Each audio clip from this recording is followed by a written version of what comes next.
శ్రీ మహాగణాధిపతి నమః శ్రీ సరస్వతి నమః భక్తులారా వ్యాసప్రోక్త భాగవత మహాపురాణం యథాతథంగా చెప్పుకున్నాం. ఇందులో భాగంగా నిన్నటి వరకు మనం 5 స్కందాలు పూర్తి చేశాం.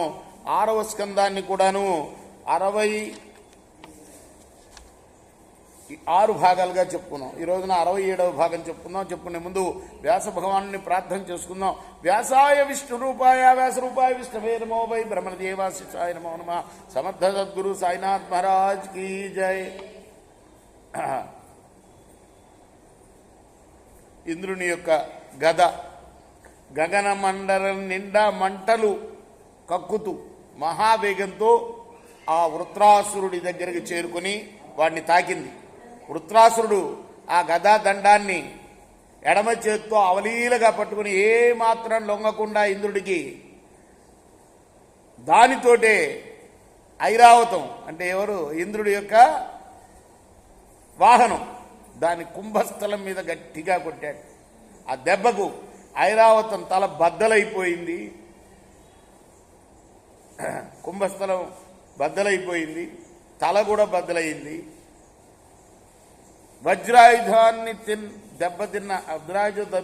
వజ్రాయుధ చేత దెబ్బతిన్న పర్వతంలాగా ఆ వెల్ల ఏనుగు తల్లడిల్లి గిరగిర తిరిగి భయంతో ఒకటే పరుగు.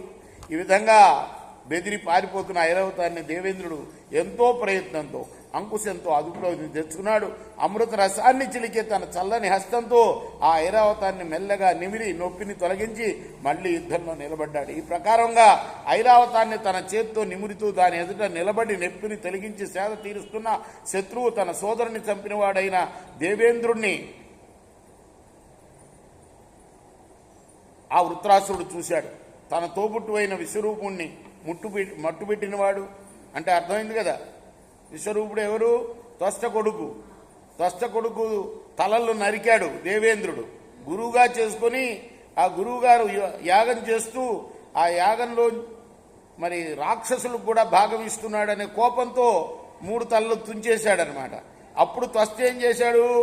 యజ్ఞం చేసి ఈ వృత్రాసురుని పుట్టించాడు. కాబట్టి సోదరుడు అవుతాడు విశ్వరూపుడు, త్వష్టపుత్రుడు. మరి ఆ సోదరుణ్ణి చంపినవాడు కదా, అంత క్రూరమైన పాప కృత్యం చేశాడు గురువు గారిని చంపి. అది తలపు వచ్చి పట్టరాని దుఃఖం వచ్చింది. ఆగ్రహావేశంతో వికటాట్టహాసం చేస్తూ మరి అసురేంద్రుడు ఆ అమరేంద్రుడితోటి, అసురేంద్రుడు అంటే వృత్రాసురుడు, అమరేంద్రుడు అంటే అమరావతిని ముఖ్యపట్నంగా చేసుకొని పాలించే దేవతల రాజు దేవేంద్రుడు అన్నాడు, నాకు అన్నగారు, నీకు గొప్ప గురువు గారు, ధీర్జన రక్షసుడు, ఎల్లరకు మేలు కూర్చే చల్లని చూపులవాడు అయిన విశ్వరూపుడు అటువంటి మహానుభావుణ్ణి దుర్బుద్ధితో హత్య చేసిన పాపాత్ముడవు నువ్వు.